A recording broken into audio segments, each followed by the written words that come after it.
There's not enough children here at the earlier service to pull this off, but in the second service, my plan for the children's sermon, when I invite the kids up, is to find a volunteer and tell them that I'm going to pay them, I'm going to give them $1 if they do 50 jumping jacks for me.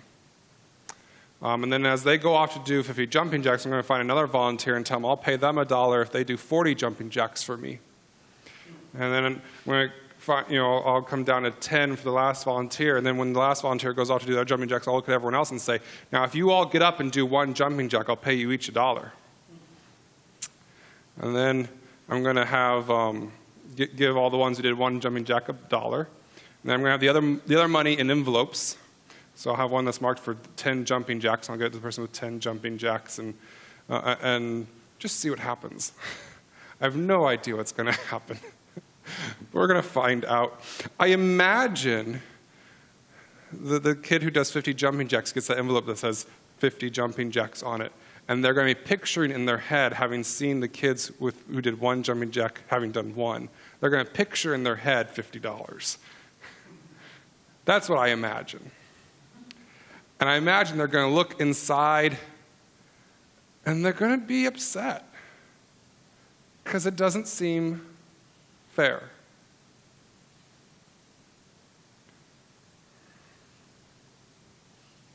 Last night, there was a concert on the other side of the valley. I don't know where. It's the middle of nowhere. But there, like speakers and an announcer and people hollering and yelling, so you knew it was like a crowd of some type. But there was a concert on the other side of the valley. I could hear the music playing as if it were coming from the speakers in my house. And I, like Jonah, found myself disgusted at the imposition upon the way I wanted things. And then God's voice came in the back of my head saying, so you care so much about having it your way, but you don't think that I want those people over there to find joy and happiness as well? I take my brother. I think my brother had to learn Jonah's lesson as a child. There he was, highly invested in farming and all the manual labor that goes with it. And over here was me, who much preferred to play music and learn something new, and did not care so much for all the stuff that was the farm work. He'd get his chores done easily, and I'd do them begrudgingly at best, but find excuses out of them more often than not. And yes, I admit I deserved more than my fair share of punishments, but I was also never excluded from my parents' love. No matter how much I messed up, my parents never made me go without food. My parents never missed an event of mine.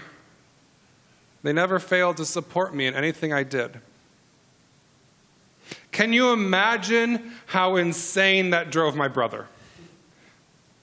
He gets to do whatever he wants. I do whatever I want too, but I've earned it. He gets away with it. It's probably maybe a simplification of how things really were, but I know that's what my brother thought growing up. And probably to some exaggeration.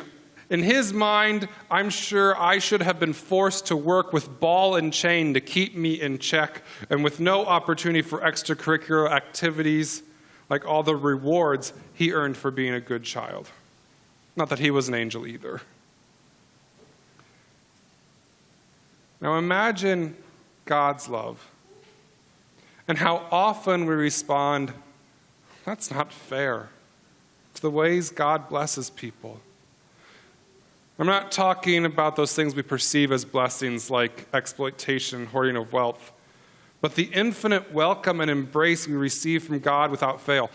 At this table today, here and all over the world, the righteous and the sinful are welcomed. The person who spent multiple years in confirmation, memorized the small catechism, was interrogated by the congregation council on their knowledge of the Bible, attended Sunday school every year since age 2, worships every Sunday, spends at least 3 hours every week volunteering in ministry, etc., etc., etc., that person is welcome at the table. So a person whose sins are so deep and painful that they haven't even found the strength to admit them to themselves yet.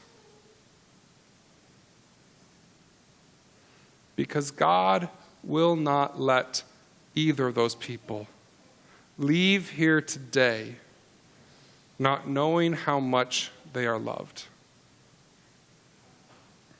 The last question the vineyard owner asked the people who spent all day working is this: are you envious because I'm generous?